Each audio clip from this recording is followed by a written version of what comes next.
Baik, selamat malam.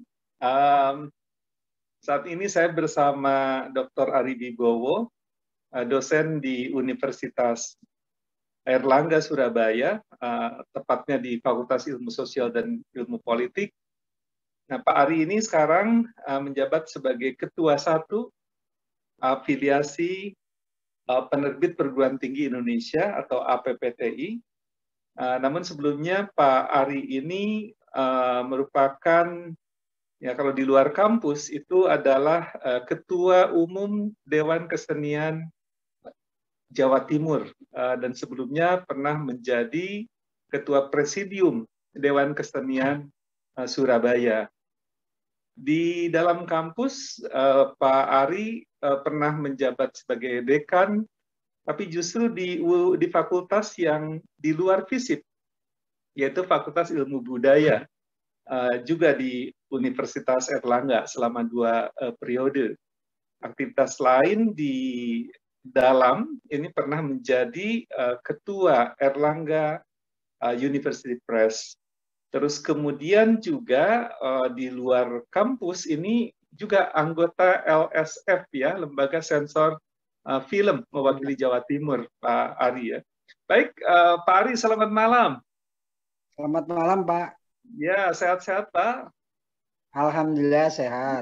Ya, ya, terima kasih nih sudah menyempatkan hadir untuk berbincang-bincang mengenai dunia penerbitan, perbukuan, perguruan tinggi ya di tanah air. Itu topik yang kita ingin obrolkan ini, Pak Ari. Nah, berbicara tentang dunia penerbitan perguruan tinggi, Pak Ari, di tanah air, karena saat ini sebagai Ketua 1 APPTI, ya, yang mewadahi asosiasi atau University Press, ya, penerbit-penerbit perguruan tinggi di Indonesia, dan juga pernah menjadi Ketua Airlangga University Press. Ini pandangan Pak Ari gimana nih tentang University Press ini atau penerbit perguruan tinggi saat ini secara umum? Ya, yang pertama saya melihat memang semakin banyak Unipress, ya, University Press, kita singkat Unipress. Itu semakin lama jumlahnya memang semakin banyak dibandingkan 5 atau 10 tahun yang lalu. Secara kuantitatif memang semakin banyak. Lalu kualitatif juga ada indikasi mulai membaik, ya, terutama kalau dulu kan didominasi di Jawa, ya, misalnya Jawa Timur, lalu Jawa Tengah, Jawa Barat, kemudian ya di kota-kota besar. Memang di beberapa kota apa itu kedua, kota ketiga, kecil-kecil, ya, suburban, itu memang ada beberapa Unipress tetapi tidak kuat. Tetapi mereka ada, tetap ada. Beberapa ada. Nah, saya lihat kemudian di beberapa wilayah di luar Jawa itu mulai tumbuh. Jadi mungkin pertumbuhan itu karena sentuhan dari organisasi-organisasi penerbitan seperti APPTI. Jadi suka atau tidak suka, APPTI karena kemampuan organisasinya 10 tahun terakhir ini semakin lama semakin baik, semakin solid, sehingga kemudian itu memencar, berpengaruh ke Kalimantan, ke Sumatera, lalu ke Sulawesi, sebagian mungkin ke Irian Barat, Irian Jaya, ya, Papua. Meskipun belum ideal yang kita bayangkan, tetapi ada sentuhan-sentuhan organisasi itu yang kemudian berpengaruh ke daerah, sehingga kemudian daerah merasa bahwa ada organisasi dan mereka merasa tidak sendirian. Itu yang pertama. Yang kedua, kemudian di dunia perguruan tinggi sekarang memang ya 20 tahun terakhir sejak reformasi, lalu kemudian 20 tahun terakhir itu saya merasakan ada semacam ini, apa namanya, dikti itu memberikan ukuran-ukuran yang konkret dan ukuran-ukuran yang agak universal, meskipun kemudian image itu tidak selalu bisa tercapai, hanya beberapa perguruan tinggi besar misalnya, sehingga pengelolaan manajemen universitas itu tidak lagi apa namanya pragmatis seperti sebelumnya, tetapi Dikti itu mulai memberikan ukuran-ukuran. Misalnya dulu saya masih ingat, saya pernah menjadi wakil dekan 3 divisi Uner itu dulu. Baik. Itu tidak sistematis, misalnya membuat borang. Borang itu kan itu ukuran tiap satu semester, misalnya mahasiswa itu IPK-nya berapa, tahun ini berapa, tahun yang lalu berapa, lalu kemudian tujuan kita berapa, lalu berapa persen outbound mahasiswa, berapa persen inbound misalnya, lalu kemudian arahnya universitas atau fakultas diarahkan kemana. Itu semua mulai diberikan ukuran-ukuran yang konkret. Nah, salah satu ukuran-ukuran itu adalah bibliometrik, lalu kemudian sitasi, lalu kemudian apa itu akreditasi. Dulu mungkin tidak terlalu penting akreditasi. Sekarang kan mulai 10 tahun terakhir itu akreditasi itu menjadi sangat penting. Sehingga semua universitas itu harus membuat prestasi-prestasi untuk meningkatkan akreditasi. Bahkan 10 tahun, 5 tahun terakhir ini dunia lapangan pekerjaan itu mensyaratkan. Jadi boleh ngelamar pekerjaan itu akreditasinya misalnya departemen minimal B. Kalau C mereka nggak mau terima. Nah, ukuran-ukuran konkret semacam itu salah satunya adalah keharusan-keharusan untuk menulis buku, menulis jurnal. Nah, disitulah mulai muncul geliat tentang Unipres. Betapapun itu kecil di perguruan tinggi. Jadi kebutuhan-kebutuhan untuk membuat Unipres itu mulai tumbuh di situ. Memang sporadis ya, ada beberapa universitas yang sangat sungguh-sungguh, sangat serius, lalu kemudian pimpinannya itu mempunyai perhatian khusus terhadap Unipres sehingga Unipres itu berkembang. Tetapi ada yang asal jadi aja, yang penting ada, yang penting untuk kenaikan pangkat credit point bagi dosen ya sudah selesai.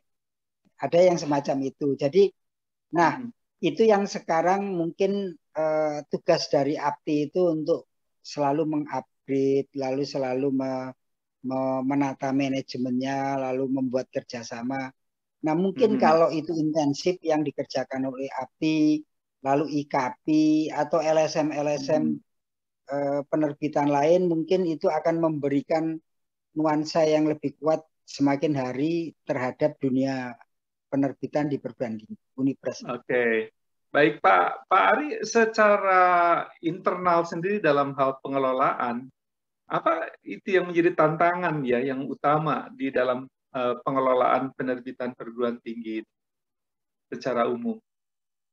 Yang pertama, mungkin ini agak klasik ya, tapi itu anggap aja lah itu persepsi dari Airlangga University Press yang pernah saya kelola. Jadi dan saya cocokkan bandingkan dengan kawan-kawan yang lain di seluruh Jawa Timur, juga nasional, itu semacam problem permanen. Yang pertama, relasi antara pimpinan dengan pimpinan universitas dan pimpinan Unipres. Jadi kalau pimpinan universitas dan pimpinan Unipres itu dekat, mereka bisa komunikasi dengan baik, mereka punya kepercayaan satu sama yang lain, lalu visi universitas itu dekat dengan visi Unipres, lalu kepentingan universitas itu dekat dengan kepentingan Unipres, sehingga apa saja yang diinginkan oleh Unipres di-backup oleh universitas. Begitu juga sebaliknya. Kalau pimpinan universitas menginginkan suatu hal, misalnya tentang bagaimana percepatan akreditasi dan di tiap fakultas, di tiap departemen sampai universitas, Unipres itu bisa melayani, termasuk penerbitan jurnal dan sebagainya. Nah, kalau kondisinya ideal semacam itu Unipres biasanya larinya cepat, bagus. Karena universitas akan membackup manajemennya biasanya. Lalu universitas membackup fasilitasnya. lalu universitas memberikan kepercayaan terhadap pengembangan dari Unipres itu. Nah, sehingga kadang-kadang ada gagasan-gagasan bagus dari Unipres, itu langsung kemudian pimpinan universitas itu memberikan fasilitas dan membackup. Tetapi sebaliknya kalau hubungannya tidak bagus, itu biasanya ya Unipres itu akan berjalan sendiri. Nah, kalau berjalan sendiri itu agak susah karena dia harus melalui universitas, tetapi karena dengan universitas itu tidak terlalu serasi, itu keluar itu juga agak repot.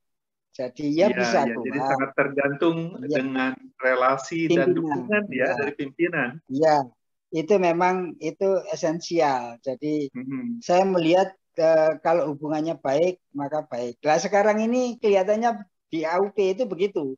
Jadi ya ini mohon maaf, ini persepsi saya pribadi ya. Setelah saya tidak di situ, itu Airlangga University Press itu yang semula berdiri sendiri di bawah rektor, sehingga polisinya rektor langsung ke Airlangga University Press.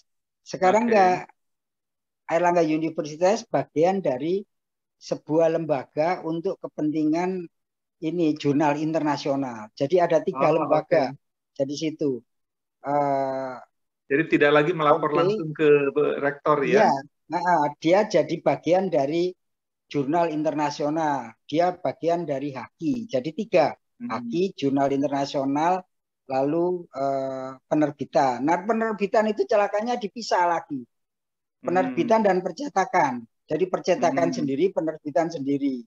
Sehingga nggak karu-karuan. Jadi banyak yang karyawan-karyawan AUP itu kemudian disebar ke fakultas.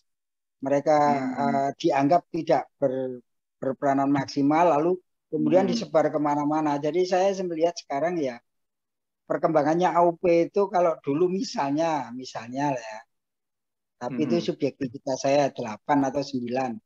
Sekarang itu kira-kira ya kembali ke titik 5 lah. Jadi drastis sekali. Penerbitan dan percetakan itu bisa kerjasama dan yang lain-lain itu pecah semua, hilang semua sekarang. Nah, saya mau tunjukkan itu bagaimana hubungan antara pimpinan Unipres dan pimpinan universitas perguruan tinggi itu sangat berpengaruh. Sampai sedrastis itu. Sehingga berimbas ke kemandirian kelembagaan penerbitan ya. Betul. Iya. Pimpinan yang sekarang ini tidak bisa mendekati rektor, tidak berani misalnya. Artinya gini, tidak bisa meyakinkan visi misi yang harus dikerjakan. Sehingga kemudian mengikuti aja, takut ya. Jadi kayak jadi subordinasi gitu. Kalau saya kalau yang lalu kan bukan karena saya tidak takut, tetapi karena kebetulan saya lebih senior dari ya.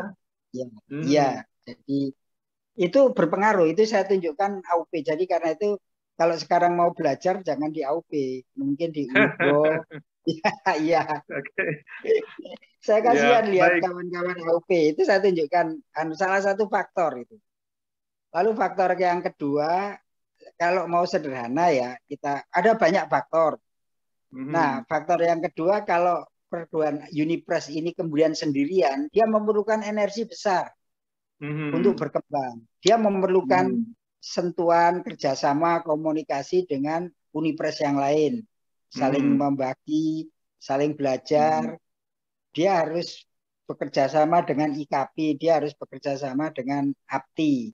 Dengan begitu maka kelemahan-kelemahan Unipres itu bisa dibantu, baik mulai fasilitas sampai teknis oleh APTI, informasi dan sebagainya.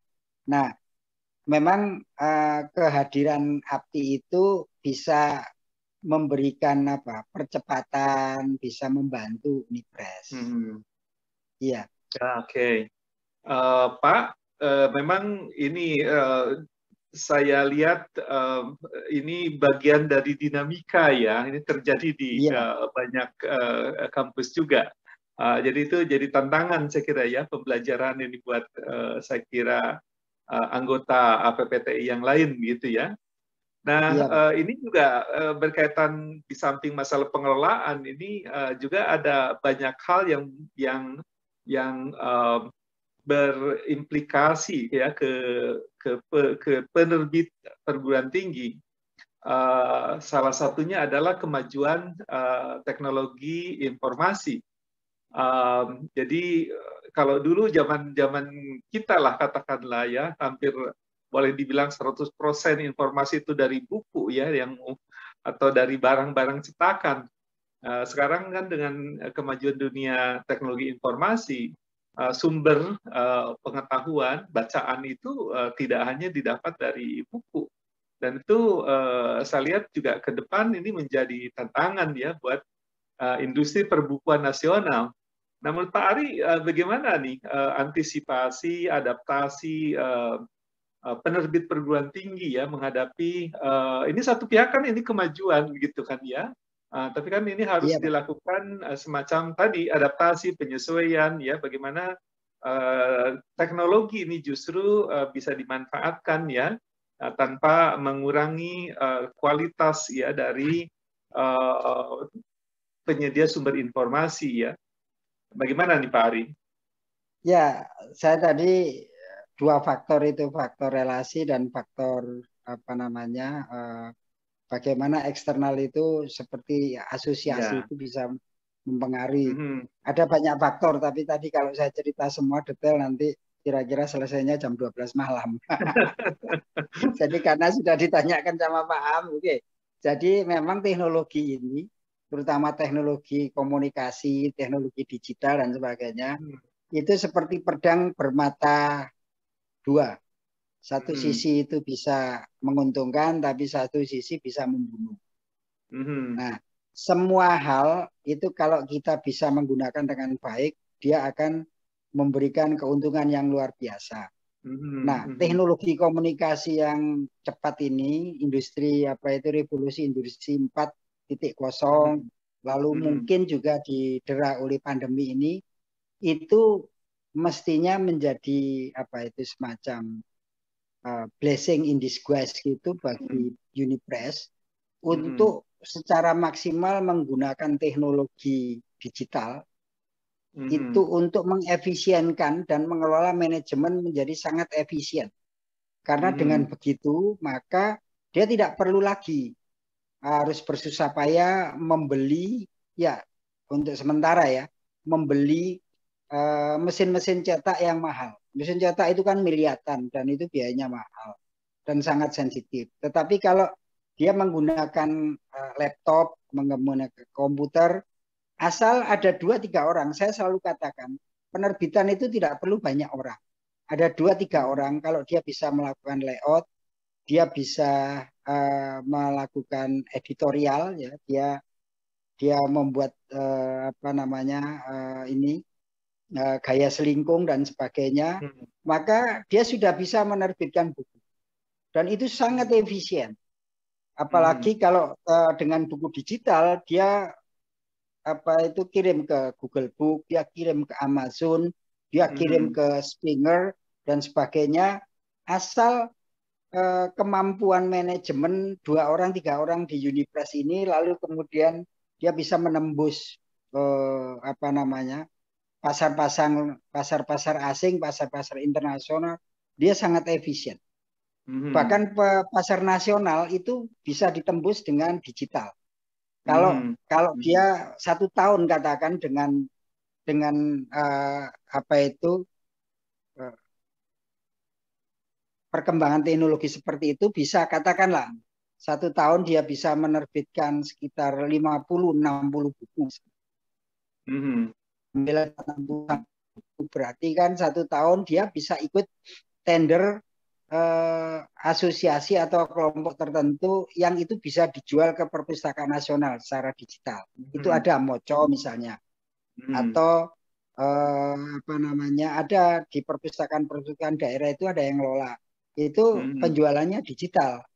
Jadi menggunakan penjualan digital bisa menggunakan penjualan digital untuk perpustakaan nasional, dan perpustakaan nasional itu menganggarkan kira-kira ya 5-10 miliar lah untuk pembelian buku digital maupun cetak. Nah, kalau yang sekarang itu kan yang Abdi Pusat itu mengelola itu, sehingga mudah-mudahan nanti bisa bargaining dengan perpustakaan nasional sehingga penerbit-penerbit kecil yang punya buku-buku digital itu bisa memasarkan di situ. Sehingga esensinya adalah dengan sangat murah, dengan sumber daya yang sangat sedikit, asal kualitasnya bagus, maka dia bisa menembus nasional, pasar nasional dan internasional menggunakan pasar digital.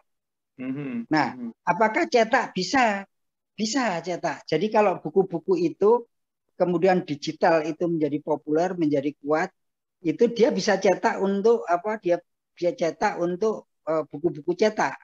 Lalu dijual di toko-toko buku seperti Togamas, toko-toko buku yang lain. Biasanya begitu. Jadi ada simbiosis ya. Jadi kalau di digital itu rame, kuat, lalu kemudian ada kebutuhan untuk orang digital mencetak. dulu ya Pak Ari, habis itu ya bisa begitu, bisa dibalik. Ya, kalau kita yang sudah lama itu cetak dulu, baru digital. Tapi ini bisa juga kalau dia tidak punya mesin cetak, dia digital dulu. Dia jual ke Amazon, dia jual ke Google Book, dia jual ke Moco, dia jual ke mana-mana. Lalu kemudian karena ramai itu bagus, diperlukan orang, dia bisa cetak, dijual ke Gramedia, dia jual ke Togamas dan sebagainya. Dan nyetak itu kan dia nggak perlu punya mesin. Mesin nanti kerjasama, dia berikan ke percetakan, yang penting harganya cocok, lalu dia kirim ke toko buku. Simpel sekali sebetulnya. Nah itu kalau kita menganggap teknologi itu sebagai suatu blessing. Jadi sangat murah sebetulnya. Oke. Nah ini dari tren kebiasaan membaca di Pak Ari dan kehadiran teknologi digital ya, buku-buku yang berbasis digital bisa dibaca di mana saja dengan laptop atau dengan HP pintar.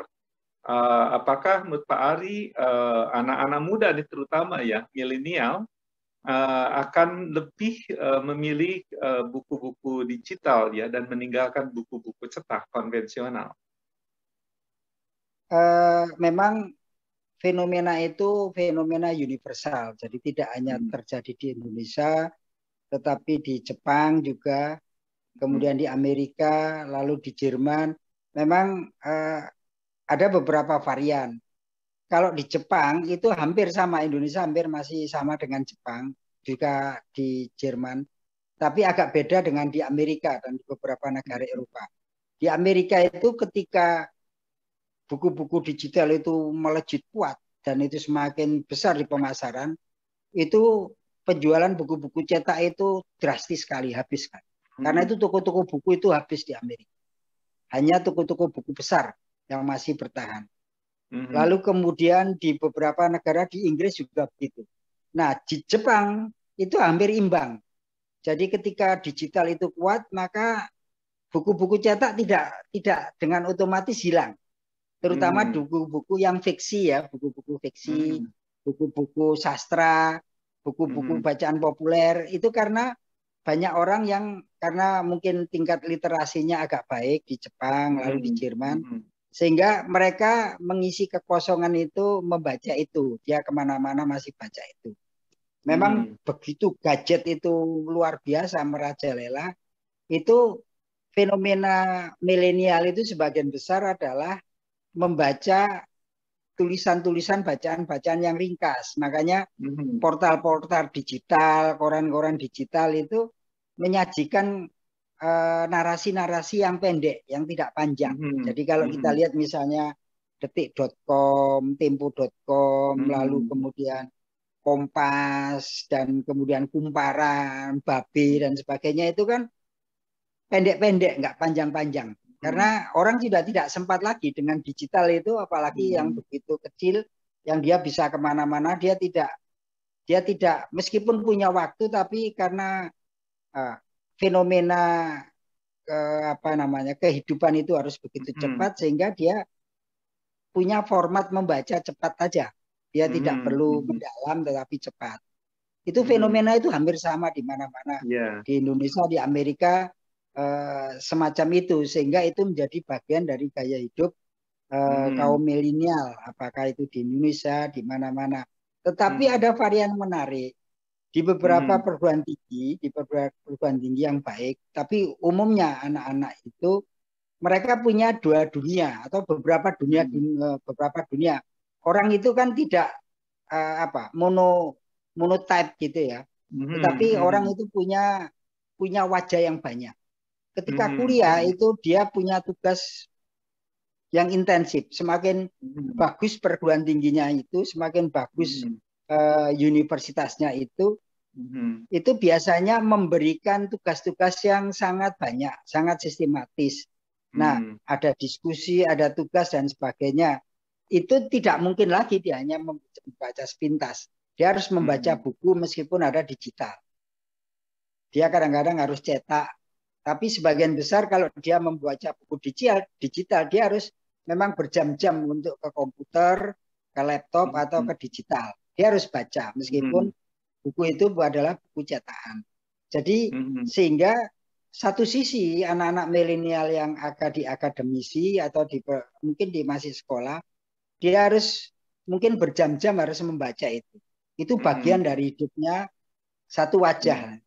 Tapi pada wajah yang lain ketika dia berhadapan dengan media sosial yang serba cepat, serba pendek, serba dinamis, maka dia harus menyesuaikan itu. Nah, artinya kesimpulannya tidak semua anak-anak digital itu selalu menjadi bagian penting dari monotype, bahwa mereka tidak mau membaca panjang. Jadi mereka masih punya, baik di Indonesia, di Jepang maupun di Amerika itu, anak-anak ini masih bisa. Buktinya apa? Mereka lulus dengan baik juga. Prestasinya anak-anak itu semakin baik. Dan mereka karyanya juga bagus-bagus. Lalu kalau mereka bikin startup dan sebagainya juga lumayan bagus. Intensitas mereka juga bagus. Tapi pada sisi yang lain, dia suka yang pendek-pendek. Nah, itu artinya bahwa wajah milenial kita itu ya wajah yang kompleks gitu. Tidak mungkin sebagian besar ya dia terikut arus yang pendek, cepat, dinamis. Tetapi pada sisi yang lain dia harus menekuni karena itu menjadi bagian dari studi dia. Yang berjam-jam. Sebagian atau sebelumnya Pak Ari kan banyak yang mengkhawatirkan di negara kita ya, di mana tradisi literasi baca tulis itu masih belum begitu kuat.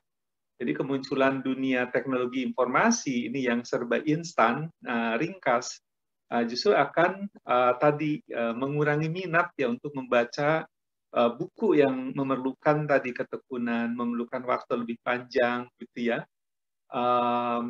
Dan memang ini fakta yang kita lihat. Tahun 2019 umpamanya penjualan toko buku kita ini masih menunjukkan tren naik ya. Nah, tapi penelitian terakhir kalau kita lihat dengan menurunnya toko-toko atau ditutupnya toko-toko buku ini di tanah air, bukan di tanah air, sebenarnya di negara lain juga gitu kan ya. Jadi ada kemungkinan ini juga imbas ke budaya membaca buku tulis ini berpengaruh gitu.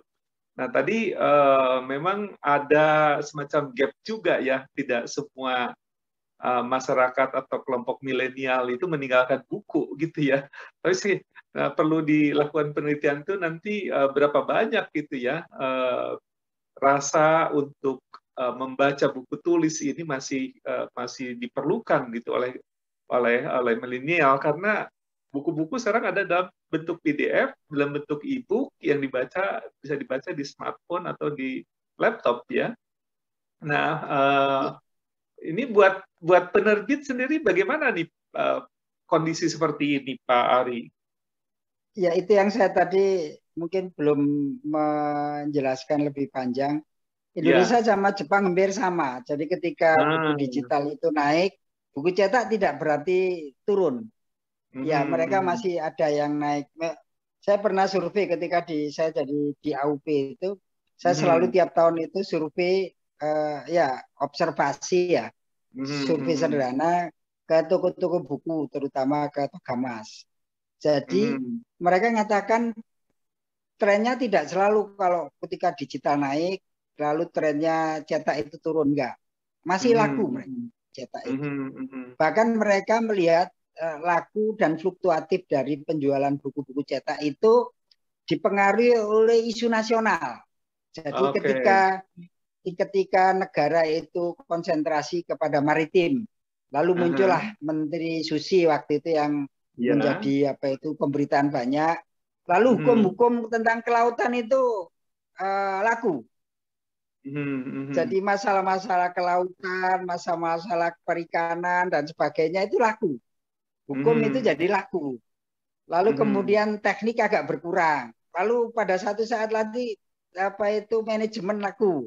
Lalu ada yang berkurang. Tetap gitu. Jadi masih artinya trennya itu masih tidak stagnasi begitu rupa. Jadi ini menurut Togamas ya. Jadi tidak selalu Pak. Nah, tetapi memang mereka pengelola itu harus kreatif karena yang mereka hadapi sekarang itu penjualan yang luar biasa. Pembajakan, penjualan dan kompetisinya kan luar biasa mereka. Lalu apalagi mereka berkompetisi dengan buku-buku digital, tulisan-tulisan digital. Nah, tantangan itu menyebabkan mereka harus kreatif. Kalau tidak, maka selesai. Apalagi dalam kondisi kalau pandemi ini hampir sebagian besar turun lah ya. Jadi kalau cetakan kalau pandemi ini sebagian besar turun karena orang sudah belum berbicara tentang ini membeli buku. Sekarang ini orang membeli makanan aja masih kebutuhan basic need itu aja masih megap-megap ya. Apalagi dalam kondisi sekarang ya. Kalau pandemi ini memang itu juga semuanya kena itu ya daya beli ya Pak. Iya yang cetak terutama yang cetak itu memang buku-buku itu menurun semua memang. Tetapi kalau di luar pandemi itu masih yang cetakan dan digital itu masih 50-50, tidak selalu. Nah, hanya khusus yang saya katakan Gramedia itu turun drastis karena pola penjualan mereka. Jadi kalau yang saya selalu katakan, kalau kita bukan dari Gramedia, itu memasukkan buku di Gramedia, lalu jual buku di situ, mereka minta diskon 40-50% kata. Tetapi kalau buku itu terbitan di luar Gramedia, dia jual tidak pakai diskon. Nah, pembeli Indonesia tapi pembeli di mana-mana itu suka membeli kalau ada diskon. Nah, di Gramedia nggak dikasih diskon. Nah, di Togamas itu kasih diskon. Togamas itu minta 35%, lalu dia kasih diskon 10%. Kadang-kadang untuk buku tertentu dia berani 15%. Nah, itu yang menyebabkan Togamas itu laku pesat. Dan Gramedia gulung tikar. Jadi buku-buku ilmiah Gramedia itu sebagian besar sekarang nggak laku. Apalagi karena suplai dari penerbit yang lain nggak ada. Sehingga buku-buku Gramedia itu laku adalah buku-buku fiksi. Buku-buku fiksi, buku-buku pelajaran anak-anak, SD sampai SMA. Lalu buku-buku bimbingan atau buku-buku populer itu aja. Tetapi buku-buku akademisi itu nggak laku dia. Tutup semua. Kalah sama, itu survei saya ya. Kalau saya di Surabaya saya nggak tahu di tingkat nasional. Tapi saya lihat di beberapa tempat gitu, Gramedia itu kuatnya sama ATK. ATK dengan buku-buku fiksi, buku-buku terjemahan yang dia terbitkan. Nah itu kuat memang dia. Nah jadi ternyata ya banyak varian masih banyak beragam itu. Nah, apa itu namanya digital itu milenial terpengaruh? Ya, memang berpengaruh. Tetapi saya masih melihat suatu bangsa, suatu masyarakat itu kan tidak stereotip gitu ya. Mereka punya banyak hal yang varian itu selalu muncul. Dan setiap variabel itu melahirkan satu dampak-dampak sosial tersendiri yang satu sama lain tidak sama. Dulu orang mengatakan kalau materialisme itu kuat ke Indonesia, kalau materialisme begitu kuat, lalu kemudian sekularisasi kuat, maka agama akan hilang, akan tergusur. Tetapi kenyataannya agama semakin lama semakin kuat, materialisme semakin tinggi di Indonesia. Lalu sekulerisme itu semakin kuat arusnya, tetapi apa namanya, entusiasme beragama itu luar biasa. Tidak hanya Islam, Oke. Katolik, Hmm, Protestan. hmm, Itu kalau kita lihat di televisi itu mulai pagi sampai pagi lagi itu tentang agama selalu muncul, selalu khotbah ada. ya. Itu tidak ada di tempat lain. Hmm, Itu hmm. artinya ketika sekularisme begitu rupa itu tidak otomatis hitam putih bahwa agama akan tersingkir, enggak. Jadi ada Oke. semacam revitalisasi di agama itu. Hmm, Apakah hmm. itu fundamentalis atau apa, tetapi itu fenomena sosial. Itu yang Oke. Huntington mengatakan secara kultural masyarakat itu majemuk. Hmm. Oke, baik Pak Ari, kan kualitas buku juga ditentukan oleh kualitas para penulisnya ya. Ini Iya, khusus di lingkungan perguruan tinggi nih, bagaimana animo para dosen dalam menulis buku ya di pandangan Pak Ari? ya. Eh, Kalau kita berpikiran positif, memang semakin banyak dosen yang Mhm, menulis buku. Minimal dia dipaksa untuk kredit poin. mhm, Jadi mhm, untuk kepentingan kredit poin, untuk kepentingan akreditasi departemen, itu mhm. kadang-kadang mereka difasilitasi. Sehingga muncullah fasilitas dari fakultas, fasilitas dari universitas, sehingga ada perencanaan untuk dosen didorong menulis buku. Apakah Mhm. itu berpengaruh? Berpengaruh. Tetapi tidak Oke. terlalu banyak. Jadi Hmm, mungkin ya itu berpengaruh pada 20%, 30% dosen menulis buku. iya, Terutama iya. yang muda-muda ya, muda-muda. Karena apa? Karena kualitas seorang dosen kayak saya senior ini sudah kualitasnya jelek. Jadi didorong kayak apapun ya Bukannya kualitasnya makin nggak bisa matang, Pak bagus. Ari. Itu kan itu, kalau saya lihat adik-adik kelas saya, mahasiswa saya yang sekarang jadi dosen, oh mereka Oke. pintar-pintar, mereka udah internasional. Jadi saya Lebih merasa kalah lah lebih dengan smart mereka. mereka ya. Ya, mereka harus kita Mhm. akui memang mereka Jadi ada pintar-pintar. Kita harapan ini ya, dosen-dosen muda ya lebih lebih produktif ya, lebih kreatif. betul. Dan Nah, mereka punya ini Pak, punya tes internasional itu lebih kuat daripada orang senior seperti saya. Jadi mhm, bagaimana mhm, dia menjelajahi informasi secara internasional, lalu dia menulis jurnal, dia menelusuri jurnal-jurnal yang lain dan sebagainya, buku-buku secara internasional. Mereka lebih dekat, lebih akrab. Lah orang kayak kita ini gagap, orang kayak saya tua-tua ini gagap. Malah belajar pada anak-anak itu. Makanya saya termasuk ya, orang yang optimis bahwa kalau sekarang lebih baik maka itu bagus. Jadi orang seperti saya itu kalah itu kan memang harus bagus. Gitu. Artinya anak-anak muda sekarang bagus. Memang ya. Jadi dosen-dosen ada sekarang, masa depan yang lebih baik ya, Pak Ari, iya dengan betul, iya, dikasihkan makin iya, produktifnya iya. anak-anak ya. Mereka pinter Eh, nulis-nulis jurnal internasional ya, bagus-bagus. Apa mhm, itu mhm. buku-bukunya bagus. Dan sekarang mereka kan trennya nulis jurnal internasional. Lalu kedua Betul. book chapter. Dan Mhm, itu mhm, buku-buku di internasional kan buku book chapter itu kan satu buku ada mhm, banyak mhm. kumpulan buku untuk credit point. Lalu mereka sekarang Mhm. dipaksa untuk menulis buku ajar. Lalu Iya, kemudian iya, monograf. Lalu betul, kemudian betul, baru buku referensi. Saya betul. lihat kemungkinan semakin banyak anak-anak dosen-dosen itu menulis, Mhm. tetapi belum menjadi budaya memang. Nah, itu Oke. problem besar. Jadi dia Tapi bisa menjadi trennya kepentingan membaik lah ya. pragmatis, ya. Mhm, Pragmatis iya, untuk kepentingan mhm, pragmatis ya, mereka sudah mhm, masuk ke sana. Tetapi bukan mhm. menjadi kebudayaan, belum menjadi budaya, Oke, kebutuhan, belum. Mhm, kebiasaan mhm. untuk menulis buku itu belum, hanya beberapa Ya, ya. mhm, mhm. Betul. Karena jumlah dosen kita kan ada kurang lebih 300.000 ya kan Pak Ari. Tersebar Iya, di iya, 4.400 perguruan tinggi. Perguruan tinggi paling banyak iya. sedunia ada di Indonesia. Tapi kalau bicara produktivitas menulis kan nggak lihat dari output kecil sekali gitu kan ya. Iya, Tapi dari iya, penjelasan tadi anak-anak apa generasi muda dosen itu yang smart gitu kan ya, teknologi minded, terus kemudian iya. adaptif dengan teknologi itu memberikan apa optimisme akan lebih lebih produktif dalam melakukan penulisan ya. Nah hanya Iya, di kalangan makanya mahasiswa kalau sendiri gimana Pak? Silakan. kenapa Pak?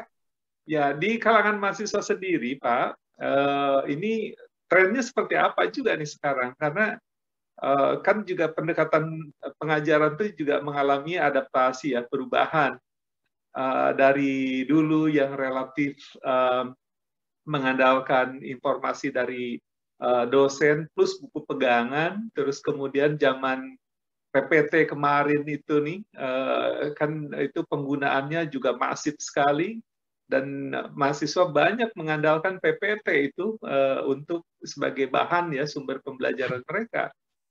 Nah, hanya dari PPT kan harusnya idealnya itu kan dilanjutkan dengan pemahaman lebih dalam itu dengan membaca di buku yang lebih lengkap gitu ya.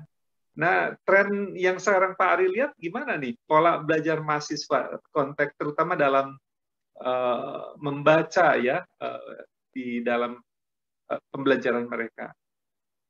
Ya kalau itu dari dulu sampai sekarang ini hampir tidak berubah. Saya nggak percaya bahwa dulu itu membacanya tekun, mereka orangnya pinter, itu saya kok nggak percaya itu. Dulu ya banyak yang malas anak-anak itu, apalagi dulu bukunya nggak banyak, sarananya nggak banyak, yang bacaannya itu kadang-kadang ya bacaan tipis-tipis itu zaman-zaman dulu itu. Kalau sekarang kan terbuka di macam-macam, hanya saja saya melihat fenomena di sebuah kelas itu dan itu hampir di mana-mana. Itu yang namanya academic excellence. Kalau ada sekitar katakan ada 40 mahasiswa satu angkatan itu, yang academic excellence itu kira-kira ya sekitar 5 orang, 10 orang itu sudah banyak.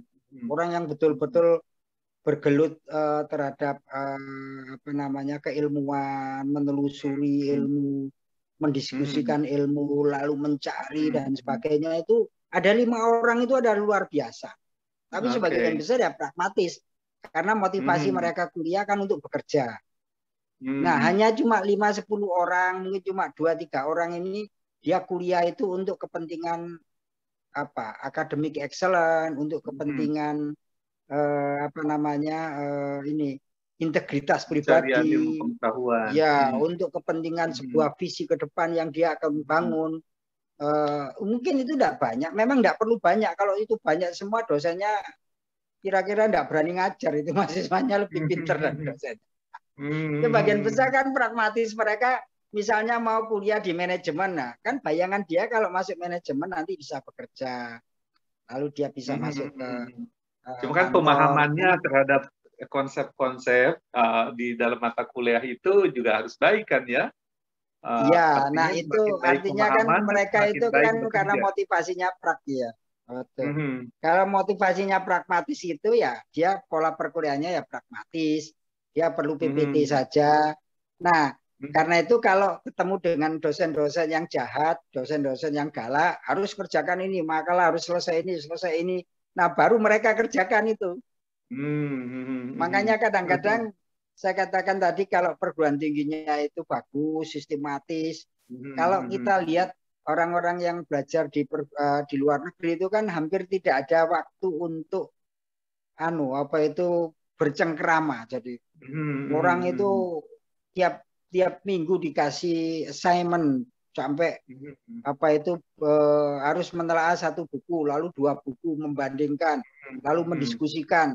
Setelah selesai kuliah lalu dikasih pertanyaan dia harus jawab, sehingga mereka itu kasarannya kayak bergincu aja nggak sempat gitu ya, sampai belajarnya semacam itu, Kak. Semacam itu ya mereka itu intensif seperti itu kalau di luar negeri. Tapi beberapa kawan juga cerita, tapi saya ini begitu pulang ke Indonesia itu jadi enak lagi saya, jadi kebutuhan untuk spirit mereka ini nggak ada. Bisa kemana-mana, dia bisa lengang lagi. Jadi kembali lagi ke kayak irama Indonesia. Sama budaya belajarnya ya, saya kira. Iya, nah itu kalau budaya sistem belajarnya itu memang sudah intensif, terukur seperti itu, memang ya nggak ada kesempatan. Kan kalau di sana kan sederhananya begini. Kalau orang sedang membaca, sedang diam itu, kalau ditanya nggak mau jawab. Dia nggak mau, dia terganggu. Karena dia fokus ya. Ya, makanya kalau itu ya mungkin ya ini dugaan saya itu fenomena itu yang diartikan oleh eksistensialisme yang ateis itu kan dia katakan gini kan, hubungan subjek dan objek. Dia katakan gini, si Nietzsche dan Sartre itu kan dia katakan bahwa surga neraka itu nggak ada. Neraka itu adalah masuknya orang ke dalam universum kita. Jadi kalau orang masuk ke dalam universum itu kita berarti dia akan hilang eksistensinya. Nah, ketika dia hilang eksistensi, dia objek. Ketika dia objek itulah neraka. Nah, wah, nanti ada sesi khusus Pak Ari nih bicara tentang filsafat, ngobrol-ngobrol. Ya itu kira-kira saya ini nggak tahu betul-betulan. Saya ini tahu-tahuan aja, sok tahu aja Pak. Sama ini budaya juga nih. Saya sempat tempo hari itu mendengarkan obrolan Pak Ari itu soal wayang itu ya, luar biasa tuh. Iya boleh Pak Am, boleh. Kalau saya ini guyon tapi ini anu aja off record, ini sekedar joke aja. Saya bilang saya kalau di Fakultas Ilmu Budaya, saya kan dekan waktu itu, saya nggak ngajar. Tetapi kalau ada di sastra Indonesia yang kosong, saya bisa masuk. Saya bisa cerita tentang sosiologi sastra. Dulu saya ngajar sosiologi sastra. Karena apa? Kan ilmu saya FISIP itu ilmu makro. Jadi saya menjelaskan tentang para priainya Umar Khayyam. Saya bilang ke mereka, Umar Khayyam ketika sekolah di Amerika di Boston. Di UCLA kalau nggak salah. Oh, UCLA itu ketika ya. Itu ya aduh lupa saya. Ya Allah, saya ini lupa saya. Yang sejarahnya itu Pak Syafi'i Ma'arif. Saya lupa saya. Saya pernah mampir ke sana dulu. Nah, itu di situ waktu itu kuat trennya struktural fungsionalisme. Struktural fungsionalis itu Parsonian. Apa itu struktural fungsionalisme? Saya jelaskan gitu. Nah, Khayyam itu diilhami oleh strukturalisme fungsional. Saya jelaskan, itu pertama. Kedua, ketika itu dia membaca tentang ini, yang dapat hadiah Nobel itu yang nulis tentang lelaki tua dan laut ini. Oh, lelaki tua dan laut ya? Hemingway. Ernest Hemingway. Ya, kalau Anda membaca bukunya Hemingway itu strukturnya hampir seperti tulisan-tulisan Khayyam, para priai dan Bawu, Sri Sumara dan Bawu, para priai, terus macam-macam tulisannya Umar Khayyam. Nah, Anda tahu, saya cerita tentang struktural fungsional, nah baru tentang Umar Khayyam. Anda membaca bagaimana Umar Khayyam menulis tentang perubahan sosial itu 3 generasi. Saya ceritakan, wah, saya sok-sok tahu aja, padahal nggak tahu beneran. Saya dari makro, saya cerita mikro itu bisa. Saya mau menceritakan tentang ini. Menarik, jadi serba tahu, Pak. Merahnya merah. Iwan Simatupang, itu kan eksistensialisme. Bagaimana ini, Pak? Saya membaca ini nggak ngerti gini caranya membaca ini. Anda harus baca eksistensialisme. Eksistensialisme itu petanya begini. Lalu bagaimana membaca punyanya Putu? Oh, punya Putu itu kamu harus baca Freud. Freud itu semacam ini. Ya itu saya sok-sokan aja. Pak Ari, benar ini. Nanti kita ada topik atau sesi khusus ya tentang budaya filsafat ya. Sastra. Saya kalau diajak ngomong lukisan, diajak ngomong sastra, diajak ngomong kebudayaan itu bangun tidur insya Allah bisa. Makanya menjadi ketua umum Dewan Kesenian Jawa Timur kan. Nanti kita di satu hari khusus fokus ke situ. Nah, Pak Ari, kembali ini ke topik tentang dunia penerbitan. Kan sebenarnya kalau lihat di luar, itu ada penerbit-penerbit perguruan tinggi yang luar biasa besar ya. Kita lihat ada Oxford University Press, Cambridge Press, Harvard besar-besar gitu ya, MIT. Tapi memang kalau kita lihat terjadi semacam gap gitu ya antara yang bagus-bagus gitu dan kemudian yang kurang atau yang lemah. Karena nama-nama besar itu yang jadi rujukan tuh University Press itu ya memang di universitas besar juga gitu ya. Dan terjadi di Indonesia juga ya, universitas besar memiliki University Press yang besar-besar juga gitu. Jadi terjadi gap karena unsur kualitas kuantitas di dunia penerbitan perguruan tinggi juga tidak merata gitu.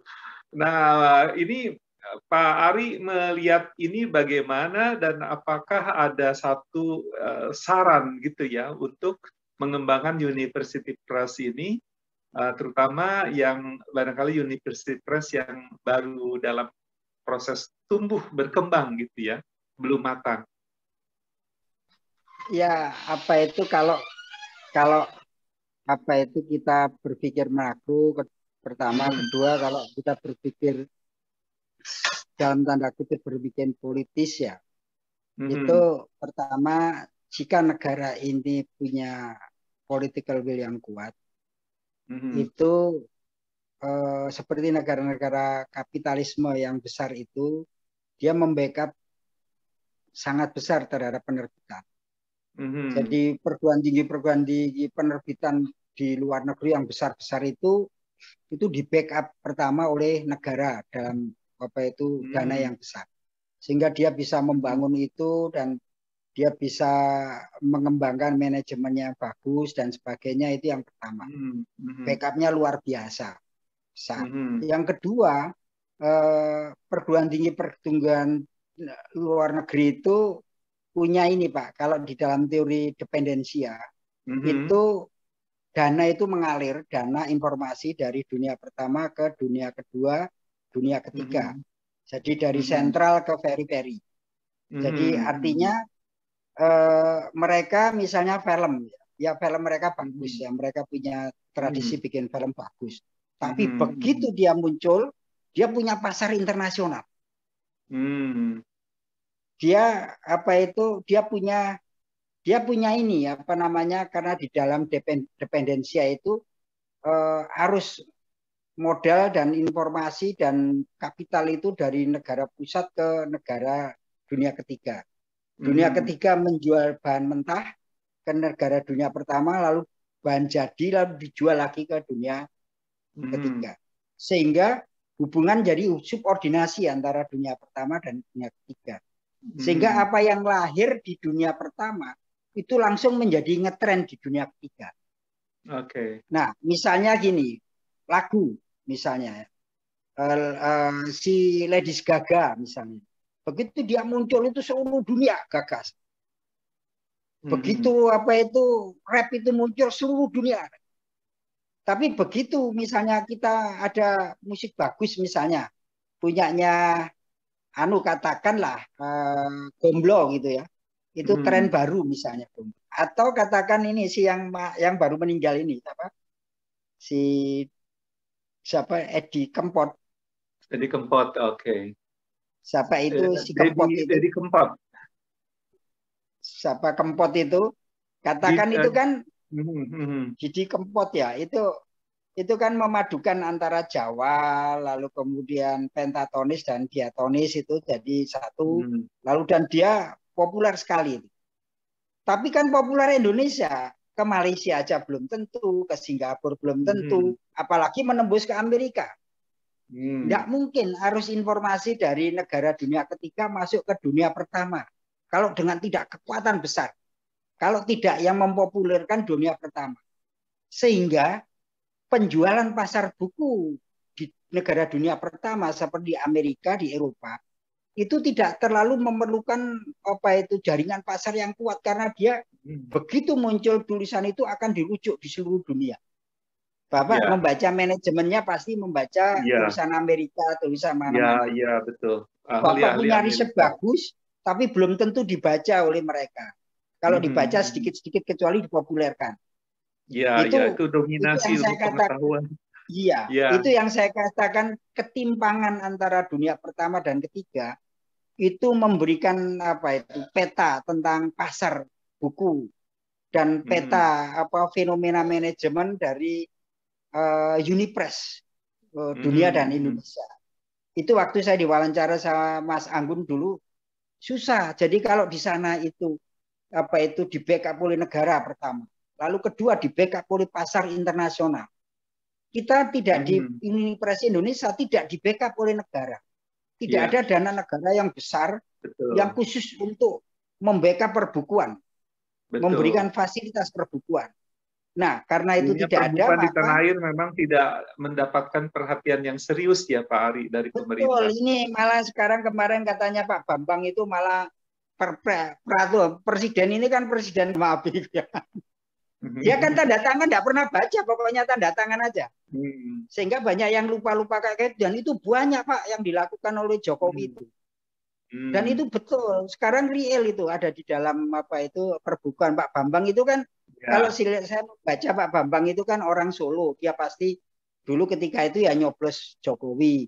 Tetapi ketika dalam perkembangannya dia mengikuti perbukuan itu kok merasa bahwa keberpihakan dan sebagainya ini nggak tinggi lah. Saya lihat kok ya. terakhir kok. Tapi bukannya Pak, ini Pak, era dulu-dulu juga perhatian terhadap perbukuan itu kurang ya di semua era, bukan hanya sekarang saja. Pernah di awal Orde Baru, di pertengahan Orde Baru itu buku-buku besar, terutama buku agama. Karena itu sampai hari ini buku agama murah itu karena disubsidi besar oleh negara. Lalu kemudian diberikan proyek besar karena itu banyak penerbit-penerbit UIN itu leading dan mereka bisa berkembang karena mereka mencetak buku-buku itu agama, Quran, buku hadis dan sebagainya, dan itu didistribusikan terus kemana-mana.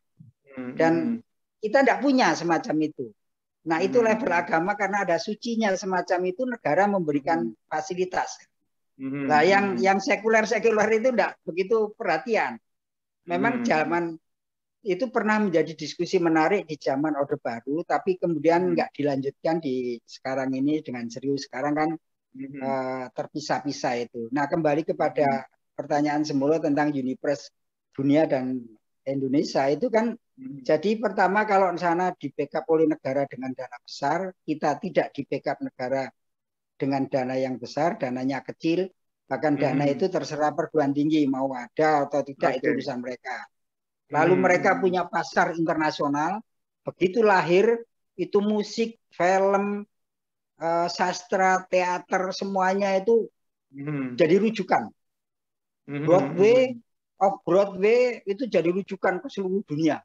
Tetapi teater-teater kita yang bagus, punyanya Putu, belum tentu jadi rujukan di sana.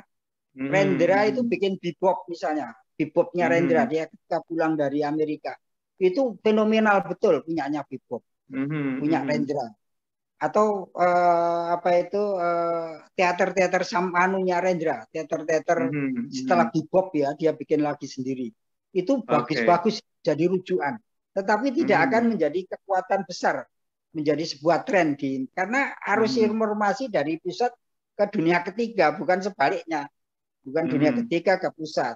Itu sehingga pasar bagi kita itu pasarnya kecil, kita tidak punya kesempatan pasar.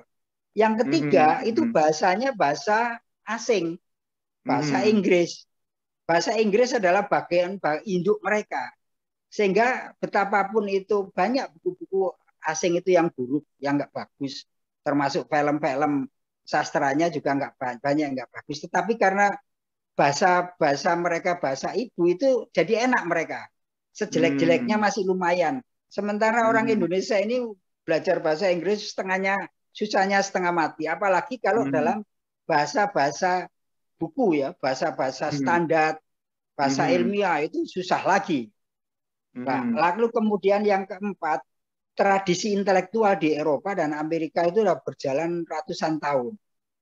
Tradisi kita, intelektual kita ya baru muncul setelah kemerdekaan.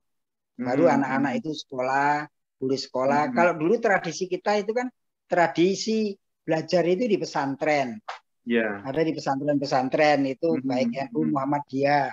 Karena itu mereka leading. Lalu ada sekolah-sekolah rakyat, tetapi kan itu untuk kepentingan birokrasi, orang-orang amtenar, ya.